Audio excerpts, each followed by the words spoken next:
राधे राधे भाइयों, आज हम बात करेंगे 5 ऐसी गाड़ियों की जो इंडिया में ऊंट पटांग थोबड़े के साथ लॉन्च की गई, लेकिन 4 पहियों में आने के बावजूद भी कामयाबी के 4 कदम नहीं चल सकी। तो चलिए आज की वीडियो शुरू करते हैं। सबसे पहली गाड़ी है Hyundai सेंट्रो। अगर सूत्रों के हिसाब से देखा जाए तो 2018 में इस गाड़ी को दूसरा जन्म दिया गया था नए अवतार के साथ, क्योंकि इसकी पुरानी जनरेशन को कुछ टाइम के लिए डिसकंटिन्यू कर दिया गया था, जो देखने में कुछ ऐसी थी। Hyundai ने फीचर्स देने की तो कोशिश की, लेकिन बाकी कंपनियां तब तक एक कदम आगे जा चुकी थी। टाटा टियागो, मारुति वैगनआर और सिलेरियो जैसे ऑप्शन मार्केट में अवेलेबल थे, जो सेफ्टी, माइलेज और फीचर्स के मामले में ज्यादा समझदारी दिखा रहे थे। ऊपर से NCAP ग्रेस्टेड में सेंट्रो वो कमाल नहीं दिखा पाई, जो आज के टाइम में बहुत बड़ा फैक्टर बन चुका है। सच कहा जाए तो Hyundai की ये पहली ऐसी गाड़ी रही है जो सबसे पहले डिसकंटिन्यू कर दी गई है, क्योंकि पुरानी सेंट्रो के नाम पर ये गाड़ी पूरे तरीके से एक धब्बा थी। इसके बाद हमारी दूसरी गाड़ी है डेस्टन रेडिगो। डेस्टन ने 2016 में एक अलग सोच के साथ इस कार को इंडिया में उतारा था। डेस्टन की सोच थी माइक्रो हैचबैक को एक ऐसा लुक दिया जाए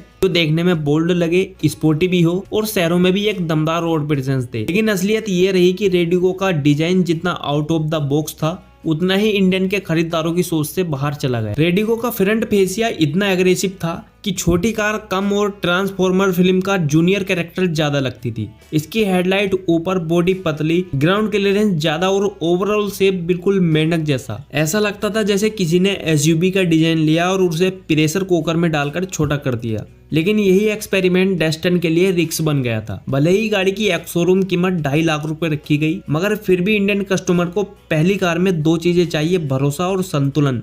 लेकिन इसमें दोनों ही चीज शायद गायब, और इन्हीं सब चीजों के चलते इस गाड़ी के प्रोडक्शन पर 2022 में रोक लगा दी गई थी। इसके बाद हमारी तीसरी गाड़ी है महिंद्रा KUV 100। KUV 100 को 2016 में लॉन्च किया गया था 4,40,000 की एक्स शोरूम कीमत के साथ। गाड़ी का सबसे बड़ा डिजाइन इशू था इसकी पहचान। ये गाड़ी दिखती कुछ और थी और बताई कुछ और जा रही थी। महिंद्रा ने इसे माइक्रो SUV बोलकर सेल किया, लेकिन ग्राहकों को समझ में ही नहीं आया कि असल में है क्या। और जब प्रोडक्ट की पहचान ही सही तरीके से ना हो तो मार्केट में टिकना मुश्किल हो जाता। गाड़ी की ऊंचाई तो ठीक ठाक दी गई, लेकिन टायर छोटे और पतले होने की वजह से इसका पूरा लुक बिगड़ गया था। देखने में कार ऊपर से भारी और नीचे से कमजोर लगती थी, और यही वजह रही है जो कार की रोड प्रेजेंस में बिल्कुल मजा नहीं था। इसके अलावा महिंद्रा ने rear door handle C pillar पर डाल दिया, जो आम कार खरीदारों के लिए बड़ा कंफ्यूजन बन गया। कई बार लोग दरवाजा खोलने की जगह नहीं ढूंढ पाते थे। महिंद्रा ने इसे स्टाइलिश और यूथफुल दिखाने की कोशिश की, लेकिन असल में ये एक बेवजह की उलझन बनी। क्योंकि पैसे तो महिंद्रा KUV 100 एक अच्छा आइडिया था,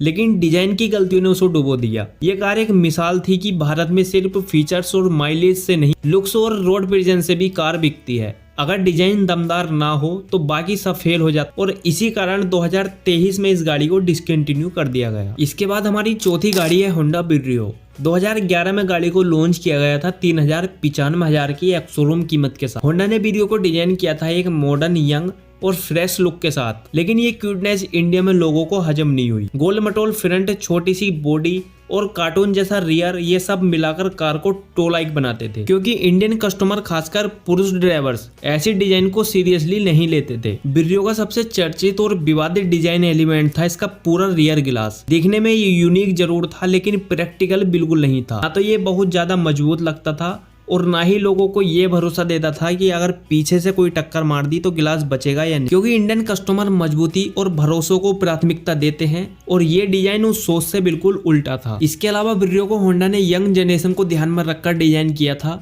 लेकिन डिजाइन इतना ऑफबीट था कि वो इस टारगेट ऑडियंस को इम्प्रेस नहीं कर पाया। और फैमिली के लिए ये ना तो स्पेशियस थी और ना ही प्रैक्टिकल। नतीजा ये निकला कि ब्रियो एक कंफ्यूज प्रोडक्ट बन गई, जिसका डिजाइन ना किसी को पूरी तरह समझ आया और ना पसंद आया। इसी बात के चलते 2019 में इस गाड़ी का प्रोडक्शन बंद कर दिया। इसके बाद हमारी आखिरी गाड़ी है निसान माइक्रा।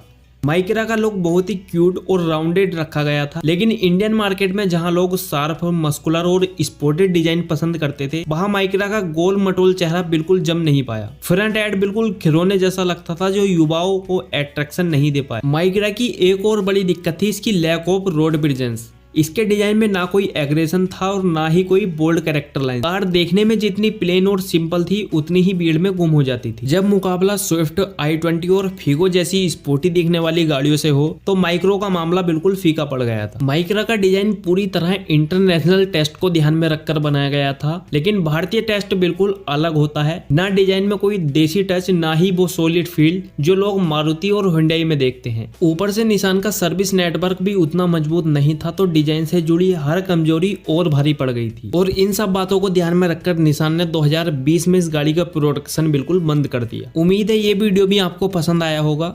अगर पसंद आया तो वीडियो को लाइक कर देना, चैनल पर नए हो तो चैनल सब्सक्राइब कर देना। मिलते हैं ऐसे ही किसी दूसरी वीडियो में, तब तक के लिए राधे।